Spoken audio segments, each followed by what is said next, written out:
කොහොමද ඉතින් ඔන්න අදත් පුංචි කෑමක් හදන්න තමයි ලෑස්ති වෙන්නේ. මේ ඉතින් පැස්ටා එකක් මීට කලිනුත් පැස්ටා වීඩියෝ කරලා තියෙනවා. අදත් ඉතින් හිතුවා පැස්ටා එකක් රසට ලේසියෙන් හදාගන්නේ කොහොමද කියලා. අපි සාමාන්‍යයෙන් අර වයිට් සෝස් දාලා පැස්ටා හදන ක්‍රමයක් තියෙනවනේ. ඉතින් ඊට චුට්ටක් වෙනස් විදිහට හදිස්සියට රසට හදාගන්න තමයි අද ලෑස්ති වෙන්නේ. වතුර ටික නටාගෙන එනකොට පැස්ටා ටික ඔය විදිහට දාලා ලුණු ටිකකුත් එකතු කරලා තම්බ ගන්නවා. පැස්ටා එක ටිකක් අර හයිය ගතිය නැතුව මෙලෙක් වෙනකන් තම්බ ගත්තාම ඇති. ගොඩාක් තැඹුණොත් ඒක හරියන්නේත් නැහැ. ඒ නිසා සාමාන්‍ය ගානට තම්බ ගන්න. මම ඉතින් කහ චොට්ටකුත් එකතු කරා. ඒකට පොඩි ලස්සන පාටක් එනවා පැස්ටා එකේ. ඉතින් ඔය අතරේදී බලන්න පැස්ටා එක ගානට තැඹිලාද කියලා. මදි නම් තව වතුර චුට්ටක් හරි එකතු කරලා හරි ගානට තම්බ ගන්න ඕනේ. ඔය විදිහට මම ඉතින් විනාඩි 8ක් 10ක් විතර ගියා මට මේ ටික තම්බ ගන්න. පැස්ටා ටික තැඹුණාට පස්සේ ඉතින් මේකේ වතුර බේරලා ඇල්ලතුරෙන සෝදන්න ඕනේ. නැත්නම් අර පැස්ටා වල තියෙන ඇලෙන ගතියත් එක්ක මේක හැදුවාම චුට්ටක් රස වෙනස් වගේ කියලා මට හිතෙනවා. අපි අර නූඩ්ල්ස් වලදීත් ගොඩක් වෙලාවට සෝදලා වතුර බේරෙන්න තියෙනවනේ. ඒ විදිහට පැස්ටා ටික මේ විදිහට වතුර ටික පෙරෙනකොටම වතුර ටිකක් ඇල්ලතුර ටිකක් ටැප් එකකට අල්ලලා ගත්තාම පැස්ටා එකේ තියෙන අර එසෙවල ගතිය නැතුව යනවා. ඉතින් විදිහට හොඳට පැස්ටා ටික වතුර ටික බේරලා අපි පැත්තකින් තියාගන්නවා. ඊට පස්සේ ඉතින් පැස්ටා එක හදන්න ඕනි જાති ටික ලෑස්ති කරගන්න තියෙන්නේ. අපිට ඉතින් මේකට කැරට් ලීස් ඕන නම් දැම්ම හැකි නැත්නම් ඒ වෙනුවට ලුණු කොළ විතරක් උනම් පාවිච්චි කරන්න පුළුවන්. මම ඉතින් අද හදන්නේ ගෙදර අය සාමාන්‍යයෙන් කන විදිහට තමයි. තෙල් ටිකක් ලිපේ තියලා ඉවර වෙලා මේකට තලාගත්ත ඉඟුරු සුදුරුණු එකතු කරන්න ඕනේ. මේකෙන් තමයි ඇත්තටම ඉතින් ඕනම කෑමයක රස වෙනස් වෙන්නේ. ඊට පස්සේ බිලුණු බෑයක් විතරත් කපලා මම ওই විදිහට එකතු කරගත්තා. ওই ටික ඉතින් මද ගින්දරේ හොඳ ගානට බෙද ගන්න ඕන රන්වන් පාට එනකම්. ඉතින් රම්පේ කරපිංචත් අපි සාමාන්‍යයෙන් එකතු කරනවා. ඒක වෙනුවට ඕගොල්ලන්ට බේ ලීෆ් උනත් රම්පේ කරපිංච නැති කෙනෙකුට එකතු කරගන්න පුළුවන්. ওই විදිහට කලවම් කර කර මේ ටික හොඳ ගානට බෙද ගන්න ඕනේ. උනට එඩි කර කර ගන්න එපා. එතකොට මේකේ රස වෙනස් වෙනවා. මේ ටික බැදීගෙන එනකොට තමයි මේකට කැරට් ටික එකතු කරගන්නේ.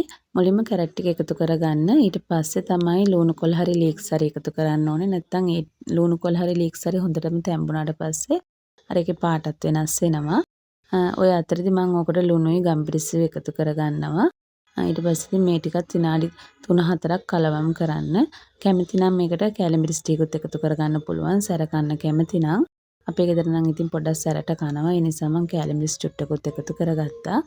ওই ටික කොහොම බැදීගෙන එනකොට මම මේකට බිත්තරයකුත් එකතු කරගන්නවා.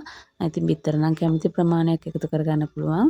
අපි ගන්න පස්ටා ටික අනුව බිත්තර එකතු කරගන්න. ඊට පස්සේ ඒකටත් ගම්බිරිස් චුට්ටක් දාලා ඉවර වෙලා මම ওই විදිහට හොඳට කලවම් කරගත්තා. ඊට පස්සේ මම මේ විදිහට චීස් කෑල්ලකුත් එකතු කරගත්තා. ඕගොල්ලෝ නම් ක්‍රීම් චීස් තියෙනවා නම් ඒව එකතු කරගන්න පුළුවන්. ඉතින් මම මේ විදිහට චීස් කෑල්ලත් හොඳට මේ මිශ්‍රණයත් එක්ක කලවම් වෙන්න පොඩක් පොඩි කරනවා. එතකොට ඇත්තටම පැස්ටා එක පුදුම රසයි චීස් එකතු කරාම. මේ මුකුත්ම නැතුව ඕගොල්ලන්ට ඕන නම් ක්‍රීම් චීස් විතරක් පාවිච්චි කරලා අර සෝස් එක වගේ හදන්න පුළුවන්. එනකොට අපේ ගෙදර අය කන්න කැමති මේ විදිහට. ඊට පස්සේ මම අර එකතු කරගන්නවා ලුණු කොළ ටික. ලුණු කොළ හරි ලීක්ස් වලත් අර කොළ පාට එක එකතු කරගත්තා නම් මේක හරි ලස්සන පාටක් එනවා. ඉතින් කෑම එකේ රස වගේම පෙනුමත් චුට්ටක් ඉතින් බලපානවනේ. ඊට පස්සේ මම කරන්නේ පැස්ටා ටිකත් ඔය විදිහට එකතු කරගන්නවා ලුණු කොළ එකතු කරගත්ත හැටියෙම. අද මම ඉතින් මේකට වයිට් සෝස් එක හැදුවේ නෑ. මේ විදිහට හදලා ෆ්‍රෙෂ් මිල්ක් ටිකක් එකතු කරගන්න කියලා හැදුවේ. එහෙමත් එකතු කරාම හරි රසයි.